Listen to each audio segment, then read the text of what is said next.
All right, today on another wrestling podcast, we have Alex, the Pug, Pourteau. Alex, how you doing? Good, man. What's going on your way? Not too much. Just it's obviously cold out. Trying to warm up here and talk some pro wrestling. Copy that. It's not that in Orlando, buddy. It's 79 down here. Oh, we are the exact opposite here in the East Coast. So you'll get used to that probably whenever you come up here. Hopefully it'll be warmer in June, but we'll start with that. Let's talk about this. Now, on June 27th, you'll be part of the New England Fan Fest. Are you excited about coming up here and meeting all your fans? You know, I am. I never really spent a lot of time in Providence. I think we did one show up there with the WWE back in the late 90s, 96, 97. But, yeah, I'm excited about coming up. A lot of great fans in the Northeast. Now, obviously there's a ton of wrestlers that are going to be there. Goldberg, Mick Foley, Alberto Del Rio, Ricardo Rodriguez. The list goes on and on and on. Are there any of the wrestlers that some of your former colleagues that you're looking forward to talking to? Well, Mick Foley and I go way back. I've known Jim Ross for a while. He should be there. There's a ton of guys there that, I saw on the road for many years. I'd rather have been in Dallas in the area, the late 80s when I broke in, or USWA, or even WWE or Puerto Rico or Japan. I mean, we've crossed paths in many locker rooms with a lot of guys, so I'm sure I'll be shaking a lot of hands, and, it's been a long time, so looking forward to it. Yeah. Mick Foley, Tracy Smothers will be there, and Ricardo, and, like you said, a lot of those names, I don't know Goldberg, but looking forward to shaking his hand and saying hello to a lot of new faces. All right. Now, not only are you going to be there for the Fan Fest, which you'll also be, you're part of the Super Ticket guest signing. So you'll be signing autographs, taking photos, and you're also going to be participating in a 1-hour Q&A session hosted by Howard Finkel. Is there, since you've been in the business for a while, is there any questions that you typically get asked, or are you just excited about some of the questions that the fans come up with? Well, here's the thing. Over the years, a lot of the marks have smartened up now, and they don't ask the questions they used to ask, really. I mean, a lot of them just tell me their memories. Hey, I remember you wrestling Kerry Von Erich, in 1987. That was cool, man. What was that like, or Kevin Von Erich, or, I saw you in the ring with Al Perez, or, Jimmy Jack Funk. I mean, some of those guys. And even whenever I was doing some stuff with WCW, Road Warriors, Midnight Express, Freebirds, Terry Funk, Kevin Sullivan, Great Muta. I mean, a lot of the older generation guys, they really want to talk about, how were matches with guys like that at a young age, because I was 18 years old. I was in the ring with a lot of those guys. Okay, so, well, let's get into that too now that you kind of opened the door for that. So, it's always nice to find out how everybody got into the business. So, were you a fan from a young age? Well, I started going down to the Irish McNeil's Club for Mid-South Wrestling in Shreveport, Louisiana, where I grew up there in Bossier City, just across the bridge there. Probably about 8th grade. I had a friend of mine that did security on the door there, and they kind of took me down on Tuesday nights, every other Tuesday, and then the TV was every other Wednesday. So I thought, that'd be a really cool way to make a living. It looked fun. The guys are, on the road 5 days a week, and they're entertaining. And of course, WWE was a little smaller at the time, but it was a good big picture goal to look at. Or NWA, out in Atlanta, Japan was a big thing, a big opportunity. But I took a big interest in it. I really did. I mean, my dad was a coach in school. One of my best friends in Louisiana, and Tuffy Jackson, his dad was a strength coach, and he got me into weightlifting, and one of his friends he was actually the amateur wrestling coach in my high school, so it just kind of all trickled together, and that's how Alex Pourteau got his break. Now, do you feel that throughout your whole career that your amateur wrestling helped you as part of your training? Yeah, I mean, it's like night and day. It really is. But yeah, anytime you have anything like that under your belt, going into any kind of a sport, I mean, sure, absolutely, it helped. Now, what were some of your thoughts initially when you got into the actual business of wrestling? Before when, sometimes you're a fan or whatever, and then you get into this and you see that it's structured and they have certain, things that they want everybody to do. Did that kind of sway you, or were you just really excited to get into the business? Yeah, I never really thought about that, but I just kind of went with it, I mean, it was a little bit different compared to what I was watching for the first few years, and just sitting out in the audience, and then all of a sudden I'm in the ring, 3 or 4 years later at the age of 18, and yeah, it was different. I mean, I went from, I was a junior in high school, and I was going to Dallas, and I got Kerry Von Erich calling stuff in my ear, and I'm thinking, whoa, is this what I've been watching, for the last 3 years? This is really cool, and this is how it works, and so yeah, I mean, it's just part of the entertainment. I mean, even though it's entertainment, it's a very, very tough business. I got a lot of respect for it, regardless of how it's critiqued or laid out or choreographed, whatever you want to call it, yeah, I mean, I just learned to go with it. It's been good. Now, you just mentioned the Von Erichs, Hall of Famers in their own right. You probably have heard the news by now that Randy Macho Man Savage is headed to the Hall of Fame. What are your thoughts on that? Well, I think it's long overdue. I know that there were some political issues in the back with that, probably more so than anything.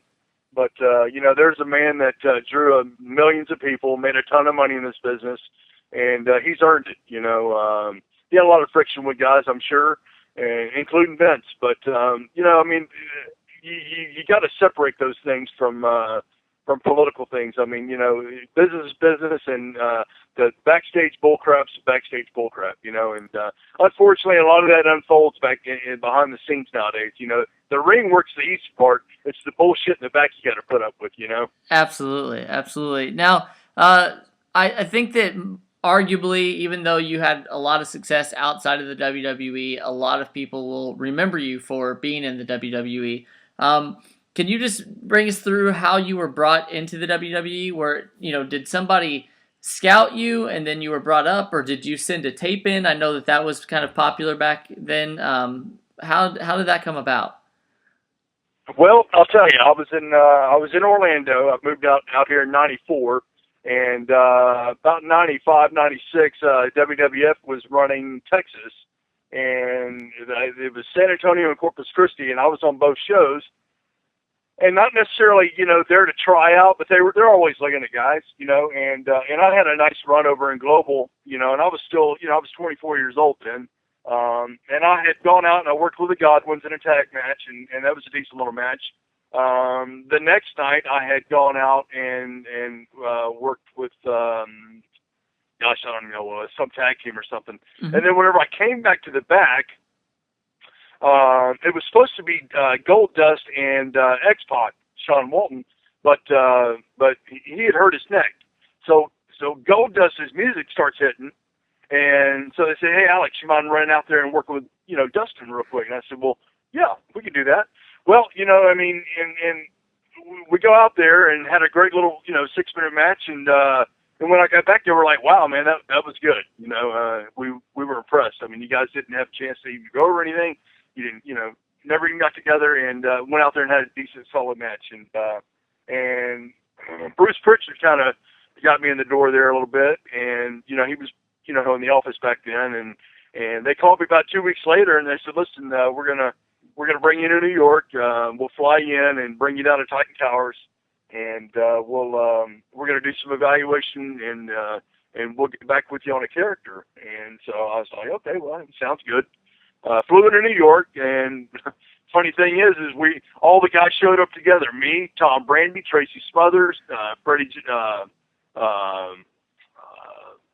Tracy Smothers. Who else was it? It was Bill Irwin, mm-hmm. and Tony Anthony. Well, heck, it's funny. We all got in a limo and drove out to the Titan Towers, and we were all shocked because nobody knew we were all coming at the same time. But we went to Creations, which is where they kind of talk to you about your career, what you've been through, what all you've done, and I said, well, I was one of the dirty white boys in Tennessee, and I was the beach bully in Global. And I did some stuff over in Japan in '92 and '93, just as Alex Pourteau. But the last thing that I told them, I said, well, before I ever got into business, I wrestled 4 years in high school. And believe it or not, they grabbed that. And about a week later, they called me and said, look, we're either going to call you the Pug or Pit Bull. And at the time, Craig Pittman was in Atlanta doing that Pit Bull thing. So they called me the Pug and said, look, you're going to be an amateur wrestler. You just came out of college. You don't know a lot about the business. So this is what we're going to do with you. And that's how it happened. That's how the Pug got started. Now, we just spoke with Bruce Pritchard, and he was kind of talking about how, at that time, some of those characters, like Bill Irwin, for example, was actually really into hockey. So, and he played hockey. So that's kind of how they got. So the idea that you would be an amateur wrestler really wasn't that big of a stretch, but were you hoping that there was more of like something different for you, or did you really kind of take a hold of that and just run with it? Okay, here's the thing on that. Look, I was happy with the character. I had been a heel everywhere I'd ever worked for the 10 years prior to that. I wasn't much of a baby face. I mean, that's what they asked me to do. I went in there and did it. It wasn't the ideal. It was the ideal character, but it wasn't the ideal way that they used me. Mm-hmm. Look, I had a spot on the roster. I did some international stuff. I was proud to be there. It's a lifelong dream, but was it what I wanted? Absolutely not. No. I mean, who wants to go out there and get crushed in 3 or 4 minutes by Mankind or Hunter, or Farouk? I mean, I don't think anybody wants to do that. But you know what? It came with the paycheck. I did what they asked me to do. But like you said, I mean, the guys, Tracy Smothers, Freddie Joe Floyd is a character that was him. Mm-hmm. Tom Brady's a big Italian guy. Salvatore Sincere was him. The dude Bill Irwin, he played hockey. That was him. The thing was they wanted some established characters in there that knew how to work, and they were tired of guys that they're using enhancement talent coming in, and they'd have guys showing up and they didn't even look like wrestlers. They knew how to wrestle, but they didn't even look like a wrestler. So they got tired of paying those guys just to show up. They had no idea what they looked like until they got there. And then here they are on Monday Night Raw or Superstars. And so they knew what they had when they brought us in. And that's really all I know to say. Yeah. Now, like, obviously that, there's lots of terms that people use, and some of them are not that nice or whatever, about people who would come in and just kind of wrestle but get beat up by the big names or whatever. I feel that, especially today, because there's a lack of good talent that can make people look better, that it's actually somewhat hurting the business. And with WWE, you're going to have guys like main event guys versus main event guys, and everybody complains about how you see John Cena versus Randy Orton for the 3,000th time. Do you think that there's still a place for, I don't even know what the term you would use for it, but like guys that, like you're saying, established guys that people know that they can work with to still make them look good? Yeah, like an enhancement talent, Yeah. I mean, I think that's kind of, Vince has kind of thrown that out the door. I mean, people nowadays, and I think because the fans haven't, they've turned the business a totally different direction now, and people aren't attracted to that anymore, and they don't, it's just not something. It's like, look, everybody's got freaking high-speed internet. It's like going to AOL dial-up. Who wants to do that? It's just outdated. I mean, and that's the thing nowadays is everybody wants to see a tan, everybody wants to see all these muscles and ripped up, and everybody wants to see this killer music entrance. That's just the way that the business is turned. There's nothing wrong with it, but how do you go back? You got UFC, you don't see any jobbers in there. You don't see any enhancement talent in there. I mean, those guys are going toe to toe. and that's just the way the market's gone now. And you know, would it be a good idea? Probably not. You know, I mean, because there's too many guys out there now that really know how to work. You can have a great match. You know, I wish there was a little bit more old school mentality in the business. I mean, I think it's been tweaked to a totally different scenario now, but I don't see that really coming back, to be honest with you. Okay. Now, I just want to know, and for everybody out there that's listening, what are you up to these days? Are you still current with the wrestling, or do you still get involved in wrestling in any way? Yeah, I just left the dojo now. We've got I Believe in Wrestling Team Vision Dojo down here. It's sponsored by Scott Hall and Larry Zabisco, and those guys. You know, of course, they kind of lay back and you know, we do the training. But I train down there. Ricardo Rodriguez has been training down there. Yoshi Tatsu was down there for a little while until he got his neck broken in Japan a couple of months ago. You know, and we've probably got 15, 20 students down there, you know, coming out of there, you know, sporadically. I mean, we run shows maybe once a month, and go to IBelieveInWrestling.com, and you'll see the page there. And great little organization, you know, very reasonable.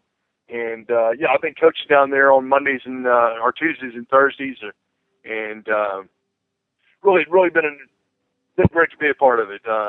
You know, Jesus Rodriguez, Ricardo brings a lot to the table with the lucha.